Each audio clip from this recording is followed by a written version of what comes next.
Bom dia, meus amigos. Olha só o que chegou pra mim aqui. Vou fazer um unbox pra vocês do Redmi Power Bank que chegou da Amazon pra mim.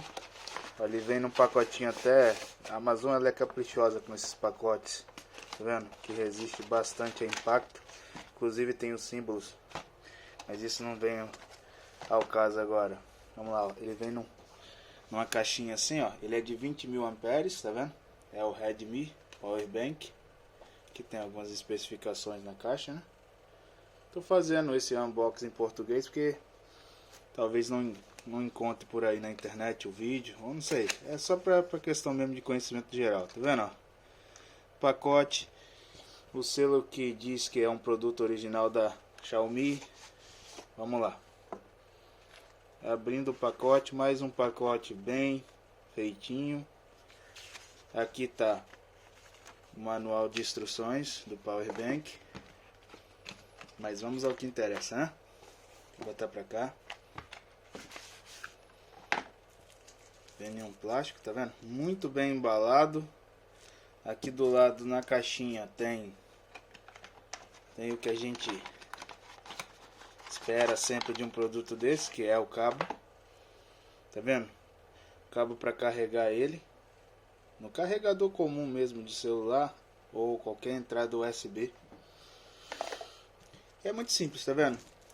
O pacote vem só o Power Bank e o cabo para carregar.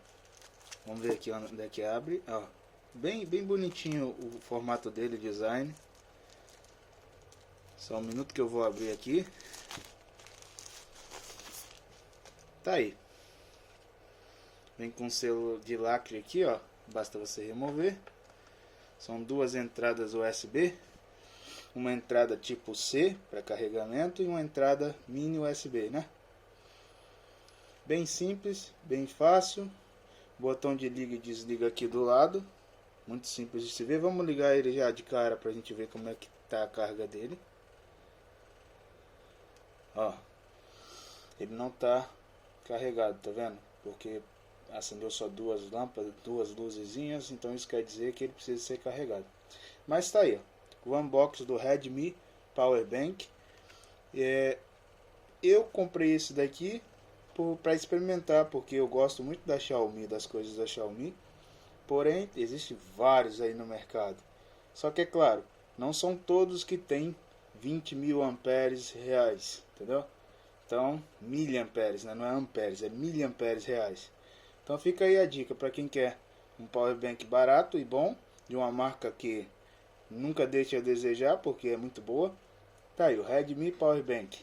Até mais, fiquem com Deus. Tchau, tchau.